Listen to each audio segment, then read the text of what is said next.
संक्षिप्त योग वासिष्ठ स्थिति प्रकरण। चेतन तत्व का ही क्षेत्र अहंकार आदि के रूप में विस्तार तथा अविद्या के कारण जीवों के कर्मानुसार नाना योनियों में जन्मों का वर्णन। श्री वशिष्ठ जी कहते हैं, महाबाहु श्री राम, विभिन्न कल्पनाओं द्वारा ही जिसने आकार ग्रहण कर रखा है तथा जो देश काल और क्रिया के अधीन है, चैतन्य का वही रूप क्षेत्रज्ञ कहलाता है। भगवान श्री वशिष्ठ जी महाराज कह रहे हैं कि विभिन्न कल्पनाओं के द्वारा जिसने आकार ग्रहण कर रखा, परमात्मा की शक्ति अर्थात परमात्मा जो जीव रूप से हो गया, जीव रूप से उस शक्ति ने, उस चेतन ने अनेक कल्पनाएं करी और उन कल्पनाओं के कारण आकार रूप धारण कर लिया। और ये जो रूप धारण हुआ अर्थात जो देह का निर्माण हुआ, वो देश काल क्रिया के अधीन। कैसे कैसे ये बना, ये पिंड हुआ और कैसे ये देश काल क्रिया के अधीन हो गया। पहले तो इसके बनने का विधान, कैसे परमात्मा की शक्ति ही, चेतन तत्व ही जीव भाव में हो गया और जीव भाव में होकर जो उसने आकार ये देह धारण किया, ये देह धारण किया है या किसी भी पशु पक्षी आदि किसी भी शरीर के अंदर जो उसने देह धारण किया है, तो वो देह देश काल और क्रिया के अधीन है।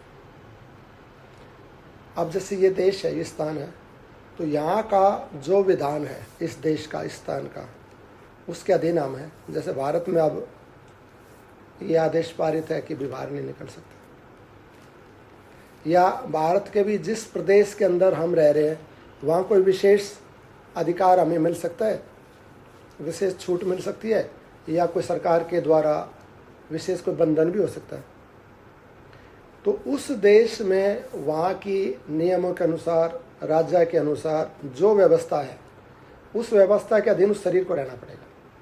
पहली बात, देश के काल। अब काल कौन सा चल रहा है, किस प्रकार का समय है। काल में एक तो जैसे हमारा शरीर का काल है, बाल्यावस्था की अलग क्रियाएं, अलग अधिकार, अलग बंधन है क्योंकि बाल्यकाल है। फिर युवा काल है, ऐसे वृद्ध काल है।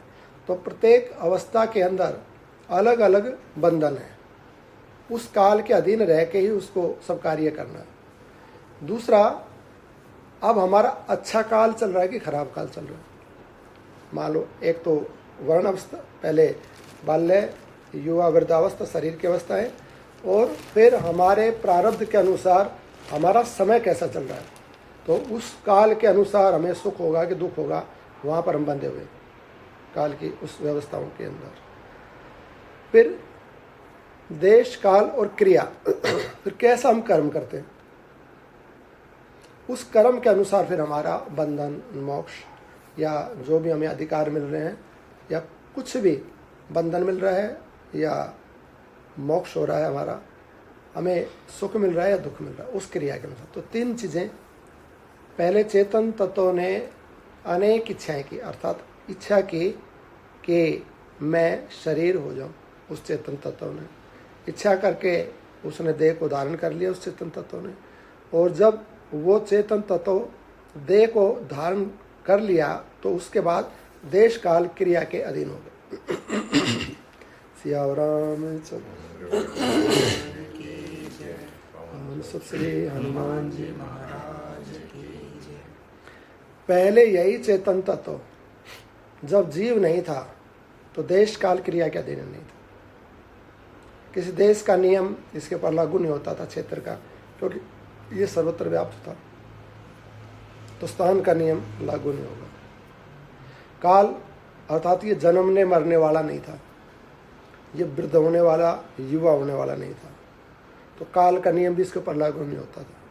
कर्म करता ही नहीं, क्योंकि आत्मा अकर्ता है, तो अकर्ता होने से कर्म का नियम भी उसके ऊपर लागू नहीं होता था। तो पूर्ण रूप से स्वतंत्र था, लेकिन इच्छा की, कल्पना की, और उस कल्पना और उस इच्छा के आधार पर शरीर और शरीर मिलने से इस पे देश, काल और क्रिया का बंधन लग गया, उसके अधीन हो गया। चेतन का वही रूप क्षेत्रज्ञ कहलाता है। इसको, अब ये जो चेतन का ये जो अंश है, इसको कहते हैं क्षेत्रज्ञ। क्षेत्रज्ञ अर्थात जीवात्मा। क्षेत्र कहते हैं शरीर को। एक हो गया क्षेत्रज्ञ, जीवात्मा, और दूसरा हो गया शरीर। तो जीवात्मा है क्षेत्रज्ञ और शरीर है क्षेत्र। क्षेत्र कहते हैं शरीर को, उसे बाहर और भीतर से वह पूर्णता जानता है, इसलिए क्षेत्रज्ञ कहलाता है। वो जो शक्ति है जिसके बारे में पहले बताया, जो चेतन शक्ति है, जिसने शरीर की कल्पना की और जीव हो गया, वो क्षेत्रज्ञ इस क्षेत्र को, इस देह को बाहर और भीतर दोनों तरफ से जानता है।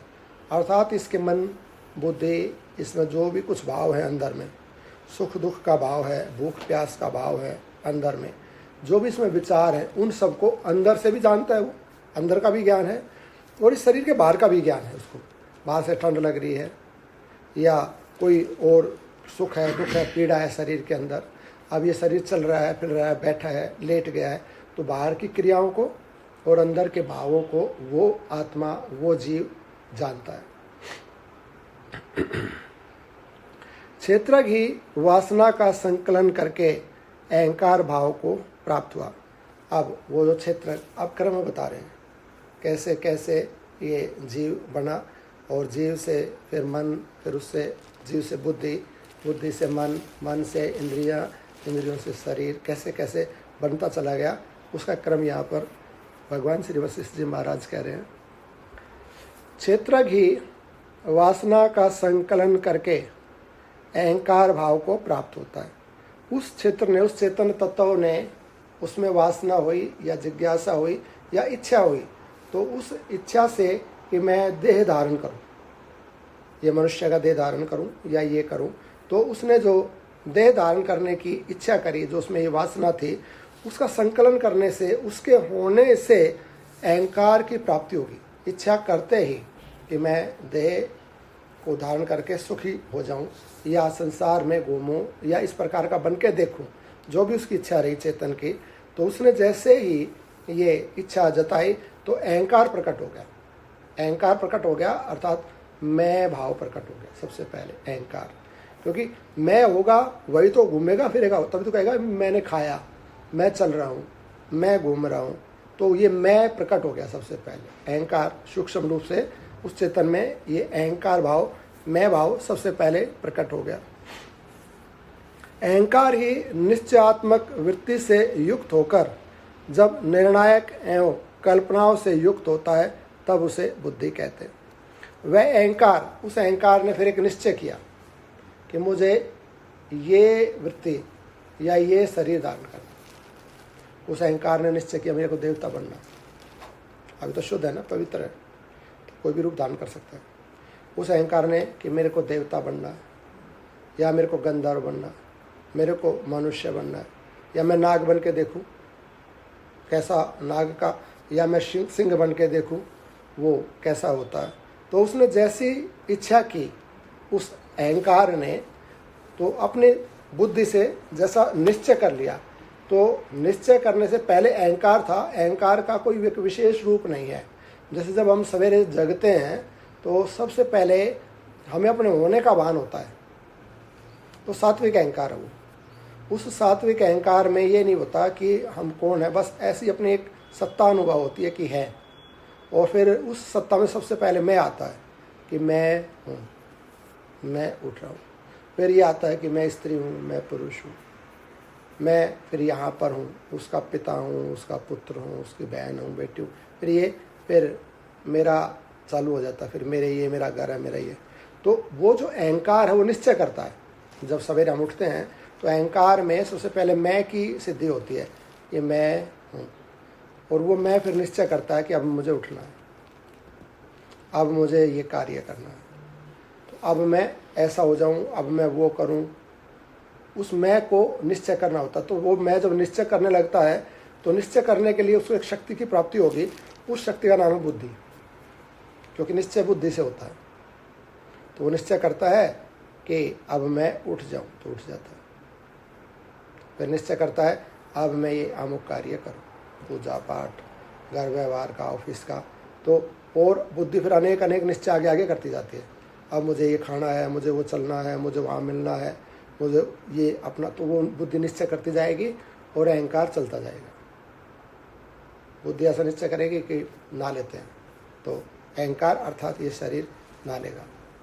वह बुद्धि निश्चय करेगी अब मैं जल्दी से पूजा कर लेता हूँ, तो पूजा में लग जाएगा। या आज पूजा छोड़ दो, आज मेरे को पहले ऑफिस जाना। तो बुद्धि निश्चय करती जाएगी और निश्चय के अनुसार ये सब क्रियाएं घटित होती जाएगी। तो जब उसने, उस अहंकार ने निश्चय किया तो उसका ही नाम बुद्धि हो गया। एक ही तत्व है ये, वही चेतन तत्व कामना करने से, इच्छा करने से पहले क्षेत्रज्ञ हो गया। और वो क्षेत्रज्ञ जब उसने कुछ इच्छा रखी, बनना चाहा, तो वही अहंकार हो गया। और उसी क्षेत्रज्ञ ने, उसी अहंकार ने कुछ करने की कामना की, अब मैं ये हो जाऊं, ये होके करूं क्या, तो ये करता हूं। तो जब उसने कुछ करने की वृत्ति अपनाई, इच्छा करी, तो वही बुद्धि हो गया, वही चेतन बुद्धि बन गया। अहंकार ही निश्चयात्मक वृत्ति से युक्त होकर जब निर्णायक एवं विभिन्न कल्पनाओं से युक्त होता है, अनेक निर्णय करता है, अनेक निर्णय से युक्त होता है, तब उसे बुद्धि कहते हैं। संकल्प युक्त बुद्धि ही मन का स्थान ग्रहण करती है। अब वहां तो निश्चयात्मक है, एक निश्चय है उसका, एक निश्चय होने से उसका नाम बुद्धि है। तो उस बुद्धि में फिर अब एक नहीं है निश्चय, आगे अनेक, पहले वो तो संकल्पात्मक है बुद्धि, लेकिन उसमें फिर संकल्प में विकल्प होने लगेंगे, ये करूं या नहीं करूं, इससे अच्छा वो कर लेता हूं, ये कर लेता हूं, वो कर लेता हूं, ऐसा करता हूं। तो पहला है संकल्प, बुद्धि करती है संकल्प, और संकल्प में विकल्प देता है मन। फिर वो अलग अलग विकल्प खोज लेता है कि नहीं आज ये सूट नहीं, ये वाला पहनता हूँ, आज ये वाला खाना नहीं खाएंगे, ये खाना खाएंगे। वहाँ नहीं, उस काम को छोड़ो, पहले आज ये वाला करते हैं। तो संकल्प पहले हुआ, तो संकल्प में विकल्प निकलने लगते हैं। तो जब विकल्प निकलने लगे तो उसका नाम है मन, क्योंकि मन एक जगह ठहरता ही नहीं, मन विकल्प देता है बहुत सारे। तो ये करूँ, वो करूँ, ऐसा हो जाए, वैसा हो जाए, वो भी मिल जाए, वो भी मिल जाए। तो वो बुद्धि तो निश्चयात्मक होती है, एक होती है। परंतु जब वो निश्चयात्मक नहीं रहती, संकल्प की जगह जब वो विकल्प करने लगती है ना, तो उसी बुद्धि का नाम हो गया मन। संकल्प युक्त बुद्धि ही मन का स्थान ग्रहण करती है तथा घनीभूत विकल्पों से युक्त मन, घनीभूत अनेक विकल्पों से युक्त मन ही धीरे धीरे इंद्रिय भाव को प्राप्त होता है।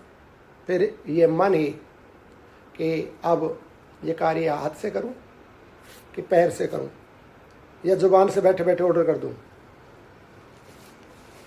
करता ना, अनेक इंद्रियों का प्रयोग करता। तो खाली इंद्रिय वाणी से बोल देता ये ले आओ, या वो काम कर लो, या फिर अपने हाथ से करने लगता है, फिर पैर से चलता है, तो अपने इंद्रियों को प्रयोग में लाने लगता है।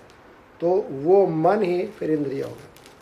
अब हाथ को उठा रहा है, कभी पैर को उठा रहा है, कभी किसी और इंद्रिय का प्रयोग कर रहा है, तो वो मन ही इंद्रियों के रूप में अब परिणित होने लगा। विद्वान पुरुष इंद्रियों को ही हाथ पैर आदि से युक्त शरीर मानते हैं। अब ये जो हाथ पैर इसके हो गए सब कुछ बनाने इसका, तो ये जो हाथ पैर आदि इंद्रियां हैं, इसी को शरीर कहते हैं। कहाँ से शुरू हुआ? चेतन से। चेतन ने इच्छा की, किसी सुख की कामना की, तो वो अहंकार हो गया। अहंकार ने निश्चय करना चाहा, वो बुद्धि हो गया। बुद्धि में जब विकल्प पैदा होने लगे तो वही मन हो गया। मन अकेला कुछ कर नहीं सकता था, उसको हाथ पैर चाहिए थे, आँख नाक कान चाहिए थे, आँख नाक कान पैर हो गए। तो ये सब कुछ जब इकट्ठा हो गया तो इसका नाम है शरीर। अब शरीर बन गया। इसी को हाथ पैर आदि से युक्त शरीर मानते हैं। वह शरीर लोक में सभी के अनुभव में आता है। सब अपने को अनुभव, अपने शरीर को सब अनुभव करते हैं कि मैं हूँ, ये मेरा है। उस चेतन ने अब इसको अनुभव करना प्रारंभ कर दिया। जैसे पहले बताया था कि वही चेतन इसको बाहर और अंदर से जानता है वो शक्ति है कि उसी ने संकल्प करके इसका निर्माण किया है।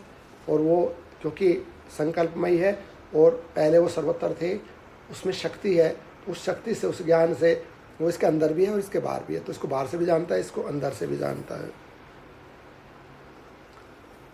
यह शरीर लोक में सभी के अनुभव में आता है, उत्पन्न होता है और जीवित रहता है। इस प्रकार संकल्प वासना रूपी रस्सी से जकड़ा और दुखों के जाल से व्याप्त हुआ वह जीव अज्ञान से चित्तता दृश्यता को प्राप्त होता है।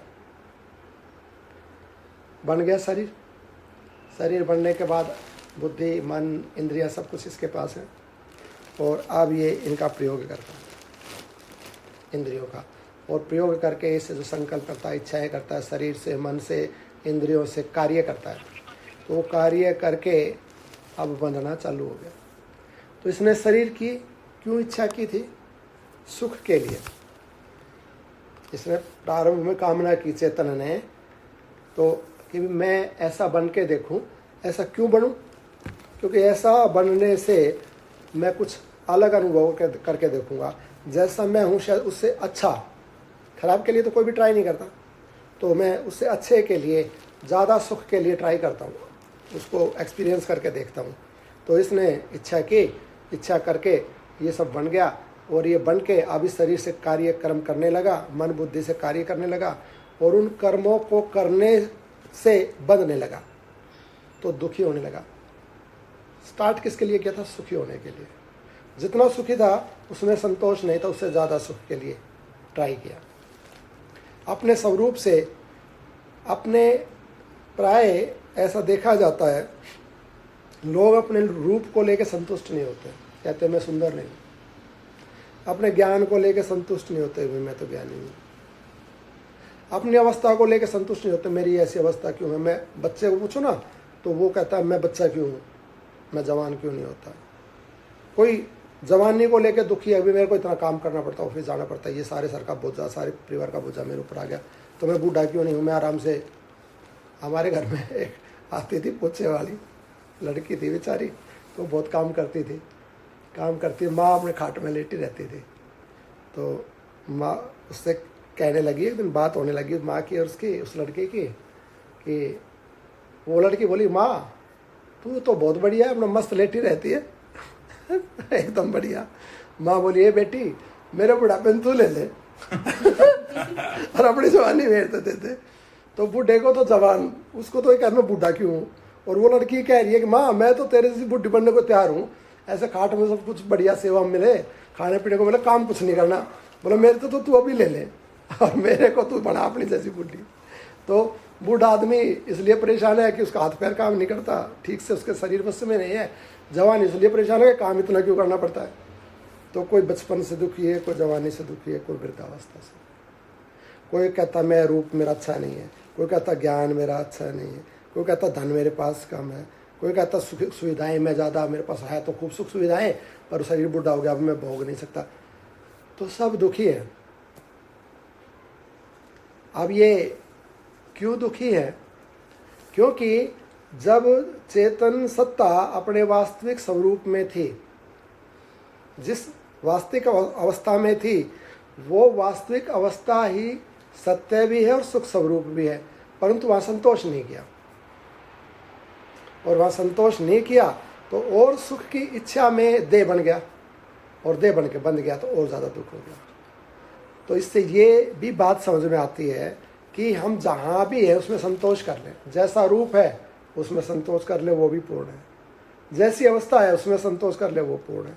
जैसे हमारे घर में धन संपत्ति व्यवस्थाएं हैं, या जितने भी संतान या जो भी कुछ है, उसमें संतोष कर ले, तब सुखी हो जाएंगे। जहाँ संतोष से हटेगा वहीं दुख प्रारंभ हो जाएगा। ये जीव ने प्रारंभ किया अपने संतोष से हट के, सुख की कामना करके, परंतु फल होया दुख।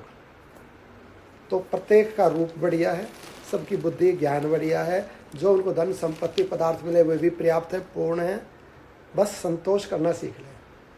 अगर संतोष करेगा तो सुखी रहेगा, और जिस जिस वस्तु में संतोष नहीं करेगा वहीं बंधेगा और वहीं दुखी होगा। ये पूरा क्रम बताया है यहाँ पर। वहाँ संतोष नहीं किया और वो क्षेत्रज्ञ हो गया, क्षेत्रज्ञ से फिर वही जो है क्षेत्र शरीर हो गया, और शरीर हो गया काम करने लगे और बंध गया पूरा, और अब कौन सा सुख भोग रहा है। तो यहाँ पर आगे मुनि वशिष्ठ जी कहते हैं कि इस प्रकार संकल्प वासना रूपी से जकड़ा और दुखों के जाल से व्याप्त हुआ। संकल्प किया था ना शुरू में, अब भी संकल्प ही कर रहा है, अब वो कर लूँ, वो पालूँ, ऐसा जोड़ लूँ, ये कर लूँ, या कर लूँ, ऐसा हो जाऊँ, वैसा हो जाऊँ, ऐसे अनेक संकल्प रहा। पहले संकल्प किया, वो संकल्प का एक्सपीरियंस अब भी संकल्प ही कर रहा है। तो ये संकल्प और वासना दो प्रकार की रस्सी हैं इसकी।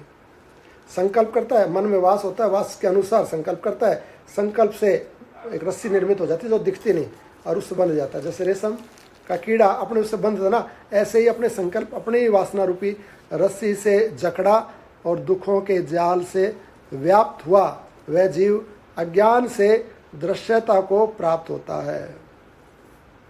वो खुद बन गया और खुद ही अब एक ये दृश्य अपना शरीर हो गया और एक वो दृश्य जिसको देखता है। दो दृश्य बना दिए, एक ही था पहले। खुद ही दृश्य को प्राप्त हुआ, खुद ही संकल्प किया, एक था, अनेक होने की चेष्टा की, इच्छा की, अनेक होके उन संकल्प से, इन इच्छाओं से शरीर धारण कर लिया, बंध गया। अब बंधा था खुद, तो खोलेगा कौन? खोलना भी खुद ही पड़ेगा, और खोलना आता नहीं। बंद धागे तो हम उलझा देते हैं बड़ी आसानी से, सुलझाना आता नहीं। सुलझाने के लिए कोई दक्ष चाहिए, बंधन खोलने के लिए कोई दक्ष, कोई निपुण चाहिए, किसी की सहायता चाहिए, या उसमें ऐसा संतोष, ऐसा धैर्य हो कि वो धीरे धीरे कितना भी समय लगे भाई सुलझा लूँगा। अब पता नहीं उसके पहले जीवन समाप्त हो जाए, ये भी बड़ी मुश्किल है, बड़ी विकट समस्या है। परंतु यदि धैर्य रखे, गुरु की शरण ले, तो गुरु, शास्त्र, संत रास्ता बता देते, भैया ऐसे ऐसे खोल ले, खुल जाएगा, दोबारा से छूट जाएगा और दोबारा मत फंसना इसको, नहीं तो फिर यही दुख भोगेगा। तो यही वासना रूपी से जकड़ा और दुखी होकर जाल से व्याप्त हुआ वह जीव अज्ञान से चित्तता, दृश्यता को प्राप्त होता है। अब यह जो दुख प्राप्त हो गया तो क्या दूसरा हो गया वो? अब ये कहते हैं जैसे बेर आदि का फल परिपाकवश अवस्था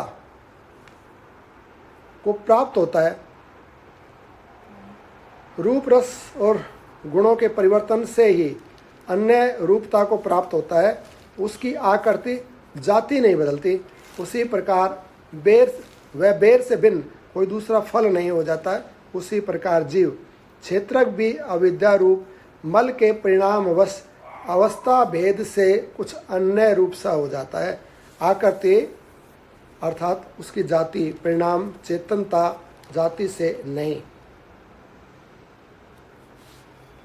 यहाँ पर मुनि बता रहे हैं कि जैसे बेर का फल, एक एग्जाम्पल दिया बेर का फल आया टहनी पे, छोटा था, धीरे धीरे बड़ा हो गया, बड़ा होके फिर वो ग्रीन था, लाल हो गया।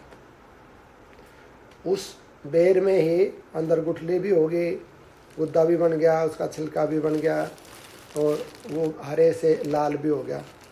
परंतु वो छोटे से जब बड़ा, छोटा था तब भी बेर था, वो बड़ा हो गया तब भी बेर है, वो ग्रीन था तब भी बेर था वो, और अब लाल हो गया तब भी बेर ही है ना।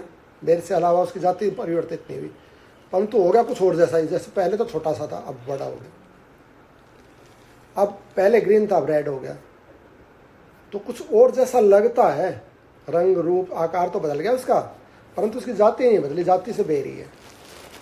ऐसे ही ये चेतन जो इसने जो कामना करी ना, तो कामना करने से ये शरीर, पहले ये अहंकार, फिर बुद्धि, फिर मन, फिर इंद्रिया, अर्थात ये शरीर हो गया। परंतु ये सब होने के बाद भी चेतन ही है, हो गया और जैसा ही, जैसे बेर का आकार और रंग कुछ बदल गया ना, अलग सा ही हो गया, ऐसे वो चेतन ही अलग सा हो गया। परंतु अलग होने पर भी चेतन ही है। जैसे रूप और रंग बदलने पर भी बेर ही है ना, बेर। ऐसे ही है अभी चेतन, लेकिन ये अपने आप को मानता नहीं है चेतन। वो उसकी समस्या है, उसका ज्ञान है, लेकिन पकने के बाद, रूप रंग परिवर्तित होने के बाद भी जैसे बेर है, ऐसे ही ये जीव भी वैसा ही है। उसी प्रकार जीव क्षेत्रक भी अविद्या रूप मल के परिणामवश अवस्था भेद से, इसकी अवस्था ही बदल गई ना, अलग अलग सा हो गया, अवस्था भेद से कुछ अन्य रूप सा हो जाता है। आकृति परिणाम रहित चेतन जाति से नहीं। तात्पर्य यह है कि अहंकार, बुद्धि, मन, इंद्रिय शरीर के संगात रूप अनात्म वस्तु में वह आत्म अभिमान कर लेता है, किंतु वास्तव में उसका स्वरूप चेतन ही है। इस प्रकार जीव अहंकार भाव को प्राप्त होता है। अहंकार बुद्धि में परिणित होती है और बुद्धि संकल्पों के समूह से व्याप्त मन का रूप धारण करती है। फिर संकल्पमय मन नाना प्रकार के शरीरों को धारण करने में संलग्न होता है।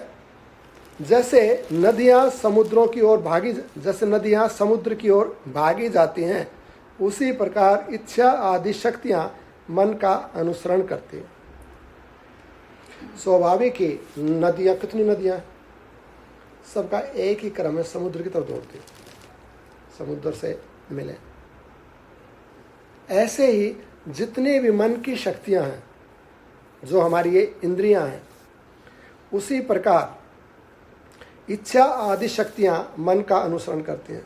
हमारी जो इच्छाएं हैं ये पैदा कहाँ से हुई हैं? मन से। और पैदा होने के बाद इच्छा कार्य किसके लिए करती है? मन के लिए। इच्छा को अपनी तृप्ति नहीं है, वो इसलिए कार्य कर रही है कि मन तृप्त हो जाए। सब्जी खाने का, मिठाई खाने का इच्छा हुई तो मिठाई खा ली तो इच्छा को थोड़ी तृप्ति होती है। इच्छा तो वस्तु ही नहीं है, तृप्ति मन को होती है। अब वो इच्छा पैदा भी मन से ही हुई थी और कार्य भी मन के लिए कर रही है, मन की तरफ ही दौड़ रही है। नदी अब पैदा कहाँ से होती है? समुद्र से। समुद्र से तो जल उठता है और जब वो समुद्र की तरफ ही वापस आती है। ऐसे प्रत्येक इच्छा मन से पैदा होती है और वो जितना भी कार्य करती है वो मन की तरफ ही दौड़ती है। तो मन और इच्छा ये एक ही चीज़ है, दोनों के दोनों। जैसे समुद्र और नदी दोनों एक ही चीज़ है, ऐसे मन और इच्छा ये जब दौड़ती हैं तो ये किसकी तरफ दौड़ती हैं? काम, क्रोध, लोभ की तरफ। या तो कामनाएं पूरी हों, या क्रोध, उस क्रोध की शांति के लिए क्रोध, कोई भी बाधा आती है तब क्रोध, या लोभ, ये वस्तु मिल जाए, वो हो जाए, इतना बड़ा हो जाऊं, ये कर जाऊं, ये लोभ। मोह, और इसके बाद में जैसे मोह आदि दोषों की वृद्धि होती है। इन वृत्तियों से, जैसे मन से इच्छाएं हुई, कामनाएं हुई, इनसे क्रोध बढ़ा, लोभ हो गया, मोह हो गया, तो इनकी वृद्धि होती है तो दोष बढ़ते चले जाते हैं। दोषों की वृद्धि होती है। इस प्रकार इच्छा, द्वेष आदि शक्तियों के बाहुल्य से युक्त मन शाखा पर शाखा रूप से अभिमान की वृद्धि होने के कारण घनीभूत अहंकार को प्राप्त हो रेशम के कीड़े की भांति स्वेच्छा से बंधन को प्राप्त होता है। सब कुछ बन गया, मन, बुद्धि, देह, इंद्रिय, शरीर। अब ये मन अनेक प्रकार के संकल्प विकल्प कर रहा है, इच्छाएं कर रहा है। इच्छाएं, कामनाएं, या फिर इसको क्रोध आता है किसी चीज़ को लेके कि ये क्यों नहीं हो रहा है, ऐसे क्यों नहीं हो रहा, मेरी क्यों नहीं चल रही, मेरी मर्जी से क्यों नहीं हो रहा। तो जब उसकी इच्छाओं में, कामनाओं में बाधा आती है तो क्रोध हो जाता है वहाँ पर, या किसी वस्तु को प्राप्त करने के लिए लोभ हो जाता है उसके अंदर, उसके लिए ये दौड़ता रहता है, तो इसमें मोह पैदा हो जाता है। तो मोह यानी कि विमूढ़ हो जाता है, मोहित, पागल सा मोहित हो जाता है। तो इस मोह के प्रकार, मोह के बढ़ने से ये जितना भी फिर और जितनी भी इच्छाएं करता है, शाखाएं पर शाखाएं उसमें से पैदा होती रहती हैं। जैसे वृक्ष में से टहनियाँ, टहनियों में से टहनियाँ, ऐसे शाखाओं में से प्रशाखा भी निकलती रहती हैं। ऐसे ही संकल्प और कामनाएं, वो कामनाएं, ये क्यों नहीं हुआ, वो क्यों नहीं हुआ, ऐसे ही अपनी और इच्छाएं करता रहता है। और इच्छाएं कर करके, और ये जैसे रेशम का कीड़ा और तंतु निकालता है, और अपने आप को ही बांधता चला जाता है। और ये अपनी ही इच्छाओं से, अपनी ही कामना से, अपने अहंकार से, अपने अज्ञान से, अपने लोभ से, मोह से, क्रोध आदि से स्वयं ही रेशम के कीड़े की तरफ बन गए। दुखी मान, ये प्रकरण स्वेच्छा से अपने आप किसी ने नहीं बांधा है, स्वयं इसी ने किया। ये सारा सब अपने आप करता है।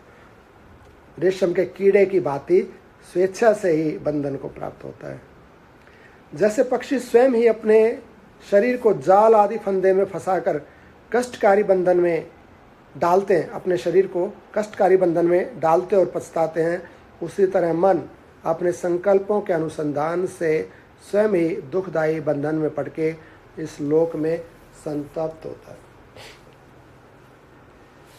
जाल बिछा हुआ है, जाल पे वहाँ कुछ खाने का पदार्थ डाल देता शिकारी, तो पक्षी उसको देख के स्वयं ही अपने शरीर को उस पर रखता है स्वयं ही वहाँ उतरता है जाल के ऊपर, तो उसका शरीर बंध जाता है। किसी ने, उसने तो लोभ दिया है खाली, वो उसको उतार थोड़ी सकता है शिकारी कि तू इसमें आगे फंस जा। फंसता तो स्वयं है, वो तो खाली जाल बिछा देता, प्लानिंग कर देता है, लोभ फैला देता है, और उससे लोभ के वशीभूत वहाँ पर पक्षी आके फंस जाता है, फंस गया और फिर दुख भोगता है। ऐसे ही यहाँ पर माया ने लोभ, तीन, काम, क्रोध, लोभ, जाल फैलाया हुआ सारा। तो अपनी ही कामनाओं से, कामना ना वो मैं ये प्राप्त कर लूँ, ऐसा कर लूँ, या मेरी चले, या ऐसा क्यों नहीं हो रहा है, ये करके ऐसी अनेक हमारी कितनी बहुत सारी इच्छाएं, कामनाएं, ये वृत्ति हैं, हमारी वृत्तियाँ हैं। उन वृत्तियों के कारण स्वयं ही हम उस जाल में फंस जाते हैं। और जैसे जाल में फंसा हुआ पक्षी दुख भोगता रहता है, उसी प्रकार से मन अपने संकल्पों के अनुसंधान से, अपने संकल्पों के अनुसंधान से, अनुसंधान कहते हैं पकड़ने को। जैसे ये दिखाते ना कि उसने रूप बदल लिया, कोई जैसे सुपर्णखा आई और उसने एक सुंदर युवती का रूप धारण कर लिया, तो वो वैसे तो है नहीं, परंतु उसने सुंदर रूप धारण किया, और लेकिन अंदर से अनुसंधान है, अंदर से उसने उसको पकड़ा हुआ है, और जैसे उसका अनुसंधान छूटेगा अपने असली रूप में आ जाएगी। तो अनुसंधान कहते हैं पकड़ के रखने को। इस मन ने संकल्पों का अनुसंधान कर रखा है, मन ने पकड़ रखी हैं चीजें। क्या पकड़ रखा है? कि मेरे को ऐसा बनना है, मेरे को ये चाहिए, मेरे को वो करना है, वो करना, वो करना, वो कितने संकल्प हैं, गिनती नहीं है। उससे मिलना है, उससे लेना, उससे देना, उसका खाना, उसका पीना, उससे वह कितना व्यवहार पाल के रखता है ना। हम अब वहाँ होके आएंगे, उससे मिल के आएंगे, उसका सुख पूछेंगे, उसका दुख पूछेंगे, अपना व्यापार बढ़ाएंगे, वहाँ शादी करेंगे, ये बच्चे, पहले तो संकल्प स्वयं का शरीर का, फिर मैं विवाह करूँ, फिर बच्चे, फिर बच्चों का कार्य, फिर उनका व्यापार, फिर उनके रिश्ते, फिर अपने संबंधी, और फिर अपना पता क्या क्या कितने संकल्प पकड़ रखे ना सारे। तो इसने संकल्प किया हुआ है किसका? इसने अनुसंधान, इसने पकड़ा हुआ है संकल्पों को, अनेक संकल्प। जैसे एक संकल्प इसने ले रखा है कि मेरे को सवेरे इतने बजे उठना, पकड़ रखा ना, उतने बजे नहीं उठा तो दुखी, उससे पहले उठ गया तो दुखी, और उसके बाद में उठा तो दुखी। संकल्प, एक का संकल्प नहीं, उठ गया, ठीक है, क्या दिक्कत। एक ने संकल्प ले लिया कि मेरे को तो इतने व्रत करने हैं, अब वो व्रत पूरे हो गए तो ठीक है, मालूम में कोई बाधा होगी तो दुख हो गया, और वो पूरे हो गए तो उसमें फिर अहंकार कर लेता, मैंने करके दिखा दिया, मेरे को तो वो डिग्री चाहिए, संकल्प ले लिया उसने, मेरे को तो इतना अमीर बनना, मेरे को तो ये करके दिखाना, मैं तो ऐसा बन के दिखाऊंगा। कितने संकल्प है। मेरा उससे मित्रता होनी चाहिए, उससे मेरी शत्रुता होनी चाहिए, फिर शत्रुता कर ली, फिर वो शत्रुता निभानी जीवन भर, मित्रता कर ली, फिर निभानी जीवन भर, पकड़ के रखता उसको। सब ये संकल्प है, कितने आनंद पाल रखे मन में। इन संकल्पों का अनुसंधान जो है, यही इसके दुख का कारण, यही बंधन है। अगर सारे संकल्प छोड़ दे, कोई संकल्प नहीं। जैसे बाबा कह रहे थे आनंददास जी महाराज, मैं तो जहाँ की वस्तु उसको वहीं छोड़ देता हूँ, इसलिए कोई अनुभव भी साथ नहीं रखता। जहाँ की वस्तु वहीं छोड़ दी, तेरा तुझको अर्पण, फ्री है, का बंधन। लेकिन हम पकड़ लेते हैं। हम किसी के यहाँ गए, वहाँ गए, उसने थोड़ा प्यार से नहीं बोला, ठीक से नहीं बैठाया, चाय पानी का थोड़ी कमी रहेगी, नमकीन बिस्किट कम मिला तो पकड़ के आते हैं वहाँ से, अगर उसने तो सम्मान ठीक से नहीं किया, पानी थोड़ा गर्म था या ठंडा ज़्यादा दे दिया, लेट आया पानी है ना, करते हैं ना। वो खाली नमकीन पकड़ देती, बर्फी थी नहीं उसके अंदर। कितना संकल्प लेके आते हैं, पकड़ के ले आते हैं वहीं से चीज़ों, और वहीं छोड़ दे, ठीक है, मिल ली, हो गया, छोड़ दिया, सुखी है। लेकिन वहाँ से पकड़ के ले आया किसी न किसी चीज़ को, और यहाँ आके दुखी है घर में आके। संकल्प ऐसा बनना है, उसके जैसा होना, वो ऐसा खाते हैं, वो इतना कमाते हैं, वो वैसे रहते हैं, हमको, तुमको भी ऐसा रहना है, मेरे को भी वैसे रहना है, मेरे को भी इतना कमाना है, मेरे को भी वो बनना है। संकल्प और दुखी नहीं है। जरूरत किसकी है? जरूरत संकल्प करने की नहीं है, संकल्प छोड़ने की है। समझ में नहीं आती है बात, बिल्कुल उल्टी बात है एकदम। मुक्त संकल्प करने से नहीं होगा, संकल्प के छोड़ने से होगा। तो छोड़ दे इन चीज़ों। और संसार में सुख हमेशा छोड़ने से ही होता है, पकड़ने से कभी नहीं हुआ। पकड़ने का तो कर्म बताया ना शुरू में। उसने चेतन तत्वों ने पकड़ा अहंकार को, फिर आगे पकड़ा बुद्धि को, फिर मन को, फिर शरीर को, इंद्रियों को, फिर संकल्प, फिर विषय पकड़े। तो क्या सुखी हुआ? क्या? तो बंध गया और अपने ही उसमें बंध गया, अपने ही जाल में, अपने ही कान। किसी ने नहीं बांधा। तो दुखी किसी ने नहीं किया, स्वयं हो गया। तो अब किससे होगा सुखी? संकल्प छोड़ने पड़ेंगे। ये संकल्प छोड़ता जाए, अर्थात ऐसा दृढ़ निश्चय कर ले कि जो घटित हो रहा है वो ठीक है, वो बिल्कुल सही है, मैं गलत हूँ। ये सब परमात्मा की व्यवस्था है। जैसे पीछे कथा में आया था कि तत्वज्ञानी मनुष्य के जीवन में जब विपरीतता आती है, जब दुख आते हैं या कोई भी प्रतिकूलता आती है, तो वो उसको भी ये आत्मा है, ये ब्रह्म है, ऐसा अनुभव करता है। तो उसके लिए प्रतिकूलता है ही नहीं, दुख है ही नहीं। तो क्या है? ब्रह्म है, ये भी आत्मा ही है, ये भी परमात्मा है। उसका पति उसका कहना नहीं मानता है, पत्नी कहना नहीं मानती है, बच्चा नहीं कहना मानता है, या परिवार में कोई और प्रॉब्लम है, या उसका शरीर उसके वश में नहीं है, या पदार्थ उसको समय पे नहीं मिलते हैं, कोई भी दुख है, तो तत्वज्ञानी कहेगा ये भी परमात्मा है, उसकी में पकड़ नहीं रखे। लेकिन मूर्ख कहेगा ये सुनता क्यों नहीं, ये करता क्यों नहीं, ऐसा मिला क्यों नहीं, वो छूट क्यों गया। वो उनको पकड़े बैठे। और कितनों को पकड़े बैठा? अनेक डोरियां पकड़ रखी, संकल्पों की गिनती नहीं, इतनी डोरियां पकड़ रखी। अब एक को संभालता दूसरी खिसक जाती, इसको संभालता तीसरी। कितने संकल्प बंधा हुआ, उन्हीं डोरियों से बंधा हुआ। सबके ममता ताग बटोरी, मम पद मन ही बांध दृढ़ डोरी। भगवान राम जी ने कहा है कि ये जो ममता रूपी, ये जो धागे तूने फैला रखे ना, कहीं शरीर में ममता है, कहीं संतान में ममता है, कहीं परिवार में ममता, कहीं संबंधों में ममता, कहीं धन में ममता, पता नहीं कितनी ममता है ना, कितने धागे, एक एक ममता की एक एक डोरी। तो सबकी ममता ताग, इनके जितने धागे हैं ना, ये ममता के धागे, बटोर ले इनको, इकट्ठा कर। सबके ममता ताग बटोरी, और उसको उसकी एक रस्सी बना। अब तो ये संसार से पदार्थों से बांध रखे ना धागे, वहाँ से हटा, इनको छोड़ दे, और एक रस्सी बना। मम पद मने ही बांध दृढ़ डोरी, और उस रस्सी से अपने मन को बांध, और उस रस्सी से एक तरफ अपना मन बांध दिया, और उस मन को मेरे चरण से बांध दे। मम पद मने ही बांध दृढ़ डोरी, उसकी दृढ़ डोरी बना, मजबूत डोरी। वे जो छोटे छोटे धागे हैं ना, ये धागे तेरे को सुखी नहीं करेंगे कि मेरा इतना नाम हो जाए, मेरा इतना धन हो जाए, मेरा ये हो जाए, संतान वो बन जाए, ये कहना मान ले, वो छोड़ दे, कभी सुखी नहीं हो सकता है। ये धागे ऐसे हैं जैसे एक यहाँ मच्छर काट रहा है, एक यहाँ मच्छर काट रहा है, एक यहाँ, कितनों को करेगा? नहीं, इसका कोई समाधान नहीं। ये धागे जैसे हमारे स्किन से बंधे हुए हैं, कभी ये धागा खिंचता तो यहाँ से स्किन खिंचती है तो पीड़ा होती है, कभी यहाँ से स्किन खिंच रही है, कभी, तो इनको तोड़ दें धागों से, और इनकी एक रस्सी बन, और उस रस्सी से अपने मन को मेरे चरण से बांध दे, तो सुख होगा, नहीं तो सुख नहीं होगा। ऐसा राम जी कह रहे हैं, वो स्वामी जी महाराज ने मानस में लिखा है। सबके ममता ताग बटोरी, मम पद मन ही बांध दृढ़ डोरी। उसको एक मजबूत रस्सी बना के अपने मन को मेरे चरण से बांध, तो तेरा कल्याण होगा। ये धागे, ममता के धागे, तेरे को सुख नहीं दे सकते हैं। संकल्प अपने ही उसी तरह मन अपने ही संकल्पों के अनुसंधान से स्वयं ही दुखदायी बंधन में पड़ के इस लोक में संतप्त होता है। हमारे दुख का कारण है हमारा संकल्प। भगवान को प्राप्त करने का भी संकल्प ना ले, उसको तो संकल्प नहीं कहा गया।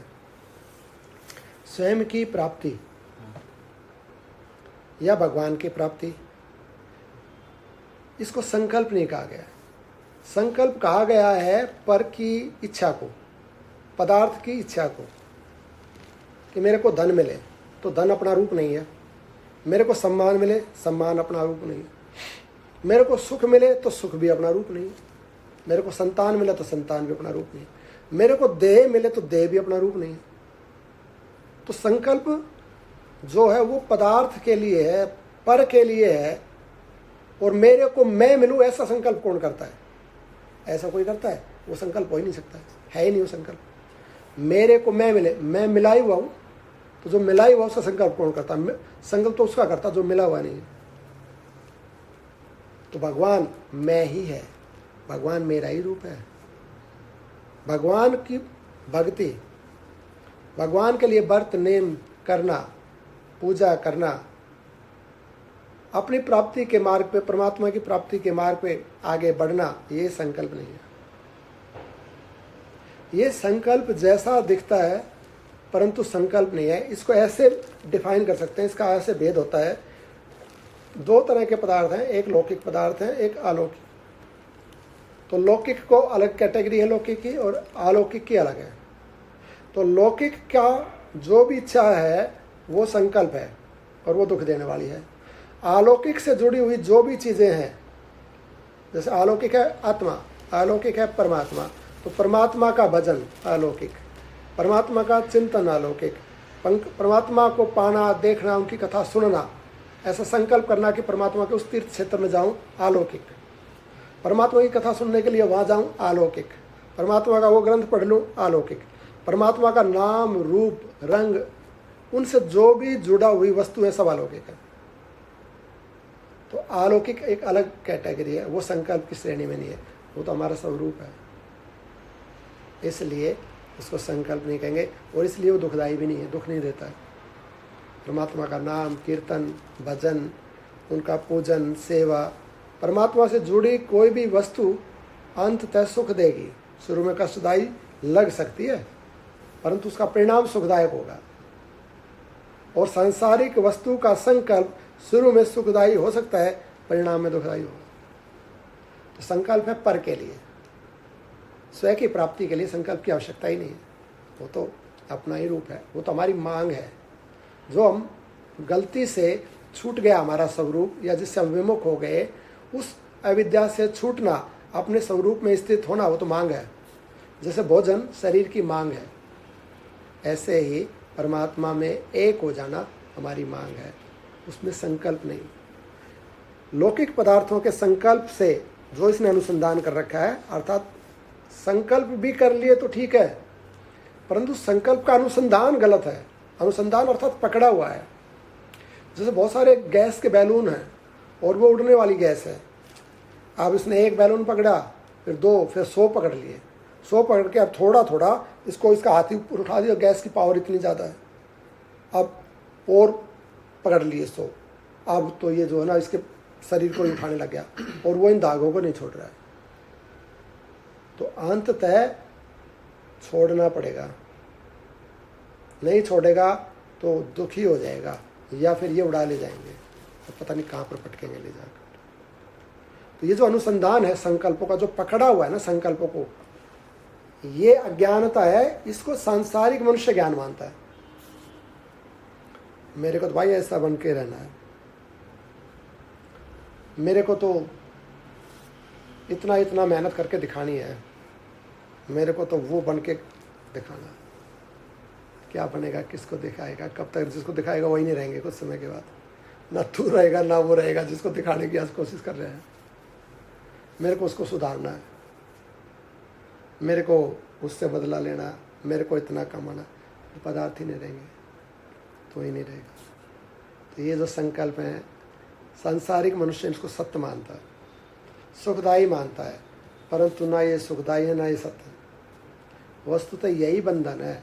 इसको अगर समझ गया तो छोड़ देगा, अर्थात अब जो हो रहा ठीक है। फिर संतुष्ट हो जाएगा अपने ही रूप से, अपने ही रंग से, अपनी धन संपत्ति से, अपनी अवस्था से। जो कुछ हमारे जीवन में घटित हो रहा है उसी से पर्याप्त है, पर्याप्त से भी ज़्यादा है, फिर संतुष्ट हो जाए। अनुसंधान छूट गया ना, संकल्प छूट गए, चाहिए नहीं ऐसा हो, चाहिए नहीं इतना हो, चाहिए जो है पर्याप्त है।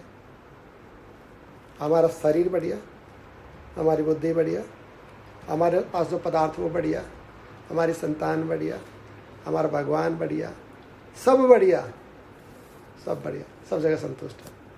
कहीं शिकायत नहीं, अब बस छूट गया। और उसी की प्रैक्टिस करता रहेगा, सब ठीक है, अच्छा है, अच्छा है, ब्रह्म ब्रह्म, परमात्मा परमात्मा। और उसका परमात्मा का चिंतन करते करते परमात्मा ही हो जाएगा। और संसार का चिंतन करते करते, अभाव को अनुभव करते करते, कंप्लेंट करते करते, कंप्लेंट रूप ही रहेगा, संसार ही रहेगा, बंधन में ही रहेगा, छूट नहीं सकता। पदार्थों के संकल्प का अनुसंधान उसने बांधा हुआ है, स्वयं ने बांधा हुआ है, स्वयं ने वो धागे पकड़े हुए हैं बैलून के, छोड़ते उड़ जाएंगे। उन्होंने नहीं पकड़ा हुआ है, पदार्थों ने हमको नहीं पकड़ा हुआ है, हमने पकड़ा हुआ है। संकल्प हमने किए हुए हैं, अनुसंधान हमारा है, तो छोड़नी ड्यूटी भी हमारी है। कोई हम पकड़ लें किसी चीज़ को, कोई कितना भी चिल्लाता रहे, छोड़ छोड़ इसको, छोड़ ये खराब है, छोड़, और हम नहीं छोड़े तो क्या करेगा?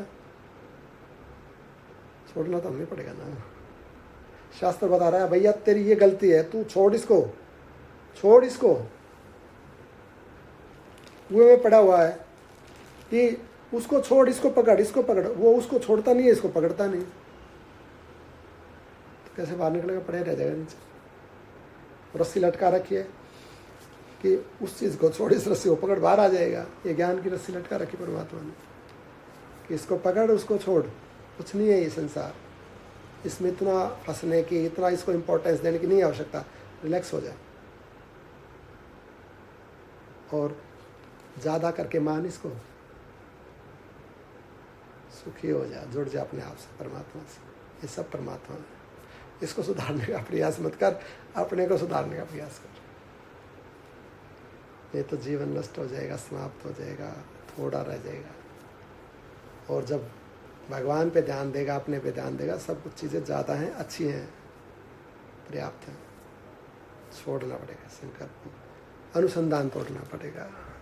उसी तरह जैसे पक्षी स्वयं ही अपने शरीर को जाल आदि के फंदे में फंसाकर कष्टदारी बंधन में डालते हैं और पछताते हैं, उसी तरह मन अपने संकल्प के अनुसंधान से स्वयं ही दुखदायी बंधन में पड़कर लोक में संतप्त होता है, लोक में दुखी रहता है। जैसे पक्षी समुद्र में गिरा हो, उसी तरह मन घोर दुख के महासागर में पड़ा हुआ है। गंधर्व नगर के समान गंधर्व नगर के समान शून्य जगत जाल में अपने बंधन के हेतु रूप देह आदि पर आसक्ति रखता है, विषयों की ओर दौड़ जाता है और तत्व ज्ञान आदि के प्रति अविश्वास के समुद्र में निरंतर बह रहा है। ये बताया यहाँ पर, जैसे पक्षी समुद्र में गिरा हुआ है और वहाँ अब भीग गए उसके पंख और दुख पा रहा है, निकल ही नहीं पा रहा, दुख पे दुख भोग रहा है, मृत्यु की प्रतीक्षा है, बस मरेगा, वहाँ निकल नहीं सकता है, भीग गया सारा का सारा। जैसे पक्षी समुद्र में गिरा हो, उसी तरह मन घोर दुख रूपी महासागर में पड़ा हुआ है। दुख रूपी महासागर में मन, यानी कि हम पड़े हुए हैं। गंधर्व नगर के समान शून्य जगत जाल, ये जो संसार है ना गंधर्व नगर के जैसा। गंधर्व नगर कहाँ है? आकाश में दिखते हैं ना सब कुछ, कहाँ है? कुछ नहीं है। मन में जो बना दिया, नगर बना दिया, कहाँ है नहीं। ऐसे ही शून्य इस जगत जाल में अपने बंधन के हेतु रूप देह आदि पर आसक्ति रखता है। इस पर, देह पर, इस पर आसक्ति रखता है, संसार को सत्य समझता है और इसमें फंसा हुआ, दुख भोग रहा है, विषयों की ओर दौड़ जाता है और तत्व ज्ञान आदि के प्रति अविश्वास के समुद्र में निरंतर बह रहा है। तत्व ज्ञान, आत्मा का जो ज्ञान बताया जा रहा है उस पर तो विश्वास नहीं करता, विषयों को सत्य मान के उनकी तरफ दौड़ रहा है और जगत को सत्य मान रहा है, इस गंधर्व नगर को, देह को सत्य मान रहा है, तो इसके बंधन में पड़ा हुआ। इस अज्ञान रूपी समुद्र में तो गीला हो गया पड़ के। अब गीला होके भी यहाँ से अभी भी नहीं समझ रहा है, अभी भी सोच रहा है कि मैं सुखी हूँ। यहाँ दुख भोग रहा है ज्ञान रूपी संसार रूपी समुद्र के अंदर, और यहाँ पड़ा पड़ा भी मन से अब और इच्छाएं कर रहा है, कामनाएं कर रहा है, ये हो जाए वो हो जाए, तो मन विषयों की तरफ दौड़ रहा है। और तीसरा जिससे उबर सकता है तत्व ज्ञान, परमात्मा का ज्ञान, उसकी तरफ से विमुख हो रखा है, उसको सुनता ही नहीं, वो कहता अरे उधर मत जा, बह जाएगा समुद्र में और गहरा चला जाएगा, डूब जाएगा, इधर आ, इधर दौड़, इधर दौड़। लेकिन समुद्र को लहरों को देखा नहीं, वो तो ज़्यादा अच्छी, उसको पकड़ूंगा, उसको पकड़ूंगा, और दुख और चेष्टा गहरा जा रहा समुद्र में, और डूब जाएगा। और वो पीछे जो तत्वज्ञानी, जो ज्ञानी लोग चला रहे हैं, बाहर निकल, इधर बचेगा, इधर बचेगा, उधर डूब जाएगा, उनकी सुनता नहीं है। 3 बातें यहाँ पे बताई। जगत जाल में अपने बंधन के हेतुभूत देह आदि पर आसक्ति रखता है, एक बात ये शरीर से संबंधित कही। दूसरी बात कही विषयों की ओर दौड़ जाता है, ये मन से संबंधित कही। और तत्वज्ञान के प्रति अविश्वास है, ये उसके बुद्धि के लिए, उसके चेतन के लिए। 3 बातें यहाँ पे गई। 3 देह हैं हमारे, ऐसा लगता है।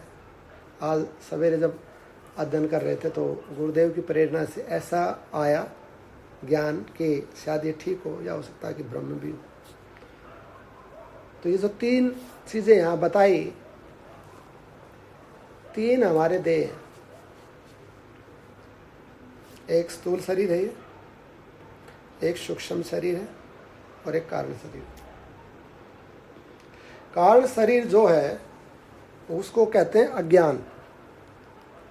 कारण शरीर की कोई फिजिकल फॉर्म नहीं है, जैसे ये सॉलिड फिजिकल है ना, ये दिखता है, ऐसा कारण शरीर दिखता नहीं है। तो उसकी फिजिकल फॉर्म नहीं है, वो एनर्जी है बेसिकली। जैसे प्रकाश एक एनर्जी है, अंधकार की भी कोई फिजिकल फॉर्म नहीं है। तो अज्ञान अर्थात जो हमारा कारण शरीर है उसकी फिजिकल फॉर्म नहीं है, लेकिन है शक्तिशाली। उस अज्ञान के कारण ही हम मोहित हैं। उस कारण शरीर के बेस, वो आधार है कारण शरीर। कारण शरीर पे सूक्ष्म शरीर है, सूक्ष्म शरीर के ऊपर स्थूल शरीर। पीछे क्रम में बताया ना, चेतन कैसे कैसे बनाया। शरीर सबसे बाद में बनाया। चेतन ने पहले बुद्धि, अहंकार, बुद्धि, मन, इंद्रियां, शरीर, तब बना ना। शरीर, स्थूल शरीर सबसे बाद में बनाया। तो इस शरीर का आधार क्या है? इंद्रियां। इंद्रियों का आधार क्या है? मन। मन का आधार क्या है? बुद्धि। बुद्धि का आधार अहंकार है, और अहंकार का आधार चेतन है ना ऊपर। तो ये सबसे बाद में बना। तो इसका आधार क्या है? चेतन है, और वो चेतन दिखता नहीं है।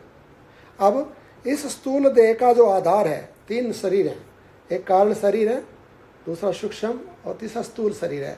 तो हमारे 2 शरीर नष्ट हो जाते हैं जब मृत्यु आती है ना, तो स्थूल एक शरीर नष्ट हो जाता है, स्थूल देह टूट जाती है, परंतु सूक्ष्म और कारण रहता है, और उसी में पूरा ज्ञान डिपॉजिट रहता है। किसी कारण सूक्ष्म शरीर भी विलीन हो जाए, जैसे प्रतिदिन विलीन हो जाता है सूक्ष्म शरीर भी, जब हम सोते हैं तो ये देह नहीं रहता है, और इस देह से सूक्ष्म शरीर में जीव चला जाता है, परंतु वहाँ भी छोड़ देता सूक्ष्म को भी, तो सूक्ष्म भी नहीं रहता, परंतु कारण रहता, कारण में जीव रहता है, तो वो नष्ट नहीं होता। जब तक कारण है तब तक सूक्ष्म और स्थूल बनते रहेंगे।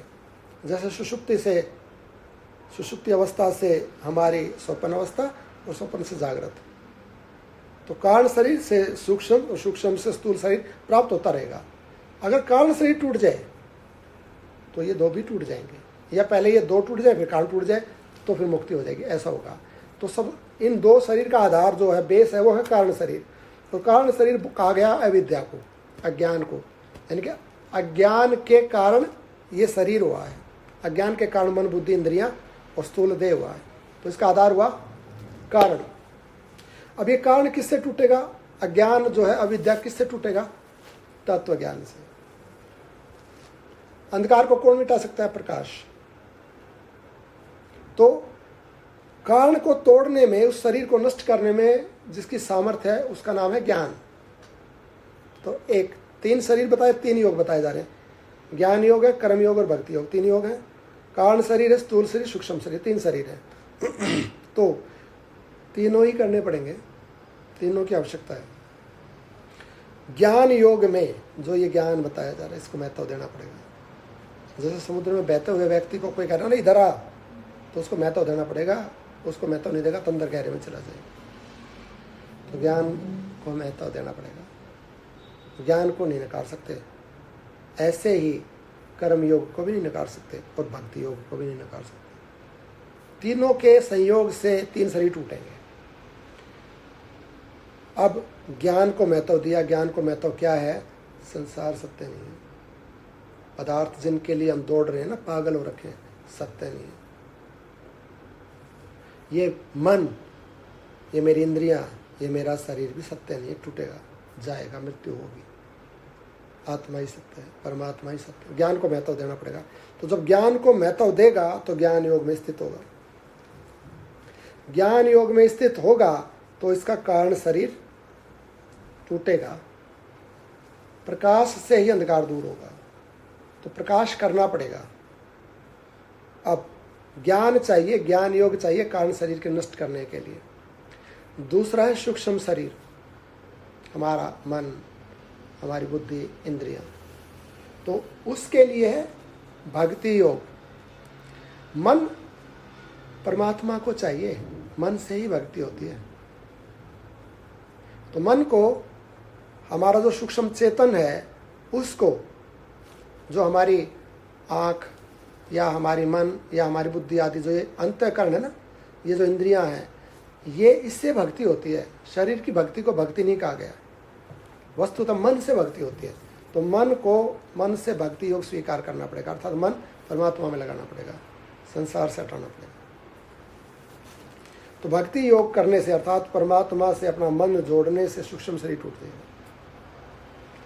और शरीर संसार का अंग है, इस शरीर से कर्म योग करना पड़ेगा। जो हमारे कर्तव्य बताए गए हैं उन कर्तव्यों का निर्वहन करें, शास्त्रोक्त सदाचार इसका पालन करें, यम नियम आदि जो भी बताए गए हैं, तप, तितिक्षा इत्यादि, व्रत इत्यादि जो भी सत्कर्म बताए गए हैं, दान पुण्य बताए गए हैं, वो दान पुण्य सत्कर्म, वो शास्त्रीय व्यवहार शरीर से करें। तो शरीर से जब शास्त्रीय व्यवहार करेगा तो कर्मयोग होगा। कर्मयोग होने से ये शरीर नष्ट हो जाएगा। कर्म का ठीक ठीक निर्वहन किया जिस व्यक्ति ने, ठीक समय पे कार्य करता है, तो उसको सब अच्छा बोलते हैं, वो उसको सिद्ध मानते हैं कि अभी संसार में ये व्यक्ति सफल है, इसने सारे कार्य अपने टाइम पे अपने अपने अनुसार सब कुछ अच्छे किए हैं और सुंदर तरीके से, युक्त तरीके से किए हैं, बिगाड़ा नहीं, इसने कुछ बिल्कुल ठीक ठीक किया सब कुछ। तो ऐसा जब सुंदर व्यवहारिक करेगा, शास्त्रीय रीति से करेगा, मर्यादित होकर करेगा, तो उसका समझो कि ये स्थूल देह नष्ट होगा, अर्थात इस देह को उसने सफल कर दिया है। जब सफल हो गया तो चीज़ को हम छोड़ देते हैं, भाई इस वस्तु की अब पूर्ति हो गई है, अब इसको छोड़। हम ऐसा ही करते हैं ना। जैसे हम गणपति भगवान जी का आह्वान करते हैं, गणपति जी को हम रखते हैं, पूजा करते हैं और उसके बाद फिर विसर्जन कर देते हैं। हम भगवान के किसी एक रूप का, जैसे नव दुर्गा जब आते हैं तो दुर्गा जी को लेके आते हैं, तो 9 दिन उनकी आराधना करते हैं। तो हमने प्रतिष्ठित किया, उनकी आराधना की, सब कार्य पूरा हो गया, वो विसर्जित करते हैं, पूरा कार्य हो गया, अखंड रूप से पूरा हो गया। ऐसे ही इस देह से यदि कार्य पूरा हो गया ठीक से, तो कार्य सफल, देह सफल हो गई है। भगवान की माता की वो मूर्ति लाना या गणेश जी की वो मूर्ति लाना सफल हो गया, अब प्रवाहित कर दो, अब ये पूरा हो गया, अब ये मिल जाए अपने उसमें। तो इससे यदि कार्य किया तो ये टूट गया, सफल हो गया, अब इसकी आवश्यकता नहीं है, आगे स्थूल देह नहीं मिलेगा। मन को यदि परमात्मा से जोड़ा, परमात्मा से जोड़ के, तो मन बुद्धि अंतःकरण सफल हो गया है। अब मन बुद्धि अंतःकरण नहीं मिलेगा, अब वो परमात्मा की सेवा में लग के सार्थक हो गया, अब पूर्णता को प्राप्त हो गया, तो परमात्मा में विलीन हो जाए ये मन, ये बुद्धि। और जो हमारा कारण शरीर है, जो अज्ञान है, जिसमें ज्ञान को यदि महत्व दिया, ज्ञान पूर्वक यदि रहा, अर्थात चेतन रहा, परमात्मा से जुड़ा रहा कि नहीं संसार सत्य नहीं, 2 प्रकार से अनुभव कर सकता है, या तो ये संसार सत्य नहीं है, सिर्फ आत्मा है, परमात्मा, या ये सब परमात्मा ही है, तो ज्ञान को महत्व दिया, तो ज्ञान में स्थित रहा, ऐसा शास्त्र में आज्ञा दी हुई है। तो ज्ञान के कारण सूक्ष्म शरीर नष्ट हो जाए, भक्ति के कारण, ज्ञान के कारण शरीर नष्ट हो जाएगा। ज्ञान के प्रयोग से, ज्ञान के महत्व से कारण शरीर नष्ट हो जाएगा। भक्ति के साधन से, भक्ति योग से सूक्ष्म शरीर नष्ट हो जाएगा, और कर्म योग करने से स्थूल शरीर नष्ट हो जाएगा। 3 चीज यहाँ पर बताई, तीनों में से किसी को महत्व नहीं देता है, इसलिए बंधा हुआ। 3 यहाँ पर बताई। जैसे पक्षी समुद्र में गिरा हो उसी तरह मन घोर दुख रूपी महासागर में पड़ा हुआ है। गंधर्व नगर के समान शून्य जगत जाल में अपने हेतुभूत देह आदि पर आसक्ति रखता है। पहली बात, जैसे गंधर्व नगर को कोई सत्य मान ले, सपने को कोई सत्य मानता रहे, कितना भी मान ले सुख नहीं मिलेगा, छूटेगा नहीं। तो ऐसा ही इस गंधर्व नगर के जैसा बंधन के हेतुभूत किसने बांध रखा? देह। तो बंधन के हेतुभूत देह आदि पर आसक्ति रखता है। पहली बात, देह पर आसक्ति रखता है। देह पर आसक्ति रखता है, कर्मयोग नहीं करता। तो पहले कर्मयोग करें, जो से करता हुआ है वो सब करे, तो ये सार्थक होगा, तब ये छूट सकता है। दूसरा, विषयों की ओर दौड़ जाता है, अर्थात मन। तो मन को विषयों में लगा रखा है, तो मन को विषयों से हटाए, अंतःकरण को, मन बुद्धि को विषयों से हटाए, तो किस में लगाए? परमात्मा में लगाए, तो मन सार्थक हो जाएगा। तो इससे सूक्ष्म शरीर हमारा बैलेंस हो जाएगा। और तत्व ज्ञान के प्रति अविश्वास है, ज्ञान को आदर नहीं देता। ज्ञान को आदर देना पड़ेगा, कारण शरीर नष्ट हो जाएगा। ज्ञान अर्थात प्रकाश, प्रकाश से अंधकार नष्ट हो जाएगा। और मन को परमात्मा में लगाने से हमारा सूक्ष्म शरीर नष्ट हो जाएगा, और देह से पारमार्थिक कार्य करने से स्थूल देह नष्ट, तीनों टूट जाएंगे, मुक्त हो जाएगा। ये तीनों करने पड़ेंगे। जो अनंत विषयों में अनंत संकल्प कामनाओं की उत्पत्ति में हेतु है, उस माया अथवा अविद्या के द्वारा इस जगत रूपी विशाल इंद्रजाल का विस्तार करने वाले मूढ़ जीव जल में भंवरों के समान तब तक चक्कर काटते रहते हैं जब तक उन्हें अपने आनंदित विशुद्ध आत्म स्वरूप का साक्षात्कार नहीं हो जाता। कब तक करेगा इसमें? कब तक भटकता रहेगा इस माया के संसार में? जब तक अपना साक्षात्कार, आत्मा का, परमात्मा का साक्षात्कार नहीं हो जाएगा, जब तक उसकी अविद्या नष्ट नहीं हो जाएगी। और उसकी अविद्या कहाँ पर है? अनंत संकल्प कामनाओं की उत्पत्ति में हेतुभूत माया, अविद्या। अर्थात जो इसने जो संकल्प कर रखे। ज़्यादा समय हो गया आज? कितना हो गया समय?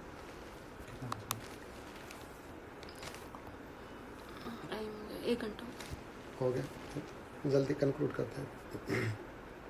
तो जो इसने संकल्प कर रखे हैं, जो इसने अपनी कामनाएं, उनको उस अविद्या के लिए, उस माया के लिए, संसार के लिए उसको छोड़ना पड़ेगा। उसी के कारण ये संसार सागर में पड़ा हुआ है।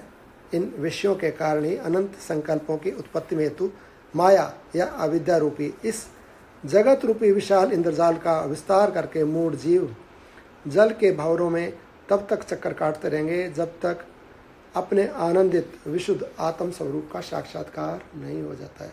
आत्मा का साक्षात्कार ज्ञान से होगा, सत्संग से, तीनों से होगा, भक्ति योग से, कर्मयोग से, ज्ञान योग से। तीन में से जो का अवलंबन करे, तीनों को करे, इससे आत्मज्ञान हो जाएगा। आत्मज्ञान होने से इससे छूट जाएगा। किंतु जब वे साधन करते करते काल पाकर आत्मा का साक्षात्कार करके असत को त्याग कर सत्य ज्ञान को अपनाते हैं, तब परम पद को प्राप्त हो जाते हैं। जब भी स्वीकार कर लेगा इस ज्ञान को, तो इससे छूटकर परम पद को प्राप्त हो जाएगा। कुछ अज्ञानी जीव सहस्त्रों जन्मों का कष्ट भोगकर विवेक को प्राप्त करके भी मूर्खता के कारण उस संसार रूपी संकट में गिर जाते हैं। कुछ लोग उच्च कुल में जन्म और साधन की शक्ति एवं सुविधाओं को पाकर भी अज्ञान और विषय आसक्ति के कारण अपनी तुच्छ बुद्धि से ही पुनः त्रियग योनि को प्राप्त होते और त्रियग योनियों से नरकों में गिर जाते हैं। कुछ लोग सहस्त्रों जन्मों में कष्ट पाकर अनेक जन्म भोग के आया, शुद्ध हुआ, फिर मनुष्य योनि मिली। मनुष्य योनि मिली तो ज्ञान को नहीं महत्व दिया, फिर नरक में चला गया। कुछ उच्च कुल में पैदा हो गए, सुविधाएं भी मिली, उनका सम्मान नहीं किया, सत्कार नहीं किया, ठीक से यूज नहीं किया, तो पशु योनियों में चले गए। पशु योनियों से फिर नरकों में चले गए। कुछ बुद्धिमान सत्पुरुष एक ही जन्म में मोक्ष रूप ब्रह्म पद को शीघ्र ही मोक्ष पद ब्रह्म रूप में शीघ्र ही प्रविष्ट हो जाते हैं। श्री राम कितने ही जीव समूह त्रिग योनियों में जन्म लेते हैं, कितने ही देव योनियों को प्राप्त होते हैं, कितने ही नाग योनियों को प्राप्त करते हैं। जैसे यह जगत विशाल दिखाई देता है, वैसे ही अनन्य जगत भी है। कोई कोई ऐसा एक जन्म में मुक्त हो जाता है। उसकी साधना, उसकी जिज्ञासा, कैसा उसका भाव है, उसके अनुसार उसने यदि तीनों को लगा दिया ना, तीन बताए ना पहले, शरीर को सेवा में, संसार की सेवा में, मन को परमात्मा में लगा दिया और ज्ञान से जागा रहा, सोया नहीं, आत्मा का परमात्मा का चिंतन का अनुसंधान करता रहा, तो एक ही जन्म में शुद्ध हो जाएगा और परमात्मा को, मोक्ष को प्राप्त हो जाएगा। कुछ देव योनियों को प्राप्त हो जाते हैं, कुछ नाग योनियों को प्राप्त हो जाते हैं, कुछ दूसरी योनियों को प्राप्त हो जाते हैं। जैसे अनन्य जगत भी, वैसे ही जैसा ये जगत है ना, ऐसे ही दूसरे जगत और भी अनेक लोग हैं, बहुत सारे, वैसे ही अनन्य जगत भी हैं, थे और भविष्य में भी बहुत से होंगे। उस ब्रह्मांड में लोग जिस व्यवहार से रहते हैं उसी व्यवहार से, इस ब्रह्मांड में लोग जिस व्यवहार से रहते हैं उसी व्यवहार से अन्य ब्रह्मांडों में भी रहते हैं। यहाँ भी तो व्यवहार है, ये तेरा मेरा, सुख दुख अपना पराया, लाग लपट और ये सब कुछ, सारा सब कुछ, ऐसे ही वहाँ पर भी व्यवहार है। केवल उनकी आकृति में अंतर या विलक्षणता होती है। ऐसा हो सकता है वो छोटे हों या बड़े हों, शक्ति हमारे से कम हो या ज़्यादा हो, उनकी आकृति के अंदर अंतर या विलक्षणता होती है। जैसे नदी की लहरें परस्पर टकराने से परिवर्तित होती रहती हैं, उसी प्रकार विभिन्न सृष्टियाँ अपने सात्विक, राजस आदि स्वभावश परस्पर संघर्ष के कारण बदलती रहती हैं। नदी में आपस में लहरें टकरा के कुछ फिर दूसरी तीसरी लहर बन जाती है, अलग अलग बन जाता है ना। ऐसे ही सत्व रज तम तीन गुणों के टकराव से दूसरी दूसरी सृष्टियाँ बनती रहती हैं। पहले भी थी, अब भी हैं, आगे भी होंगी। ये लोग भी है और लोग भी हैं, यहाँ पर भी जी अनेक भी हैं। उनके रूप, रंग, आकार, शक्ति, उनमें भेद हो सकता है, लेकिन ऐसा है। और ये सृष्टियाँ तीनों गुणों के टकराने से हमारे देह में भी प्रकट होती हैं। हम अगर अपने से, जैसा ब्रह्मांड में होता है वैसे शरीर में भी होता है। जैसे हमारे इस देह में हमें तीन गुण है, सत्व रज तम, तो कई बार सत्व रज तम, सत्व गुण और तमोगुण टकराता है तो और कोई गुण, अर्थात हमारी दूसरी इच्छा, दूसरे भाव प्रकट हो जाते हैं। कई बार सत्व रज टकराता है तो उनकी प्रधानता, तो दूसरा गुण हो जाता है। कई बार सत्व ही ज़्यादा रहता तो दूसरी सृष्टियाँ, दूसरे विचार, सृष्टियाँ मतलब विचार अलग, हमारे उस समय सत्वगुण की प्रधानता से अलग विचार होते हैं, रजोगुण से अलग होते हैं, सत्व रज के मिश्रण से अलग होते हैं, फिर सत्व और तम के मिश्रण से अलग अलग विचार पैदा हो जाते हैं। तो वैसे वैसे गुणों के टकराव से, उनकी प्रधानता से कम बेसी होने से हमारे भी विचार, हमारी सृष्टियाँ बदलती रहती हैं इस देह के अंदर भी। उसी प्रकार विभिन्न सृष्टियाँ अपने सात्विक, राजस आदि स्वभावश परस्पर संघर्ष के कारण बदलती रहती हैं। जैसे जल राशि समुद्र में अनंत लहरें निरंतर उठती और विलीन होती रहती हैं, उसी प्रकार परम पद स्वरूप परमात्मा में यह तीनों लोकों की रचना आदि मोह माया व्यर्थ विस्तार को प्राप्त हो, अनवरत बढ़ती, परिणाम को प्राप्त होती और विनिष्ट होती रहती है। जैसे समुद्र में अनेक लहरें बनती रहती हैं और नष्ट होती रहती हैं, ऐसे उस परमात्मा में भी ये सृष्टियाँ बस बनती रहती हैं, स्थित होते रहते हैं, विलीन होते थे, क्रम है, चलता रहे। बोलिए वृंदावन बिहारी लाल की जय, राधे रानी सरकार।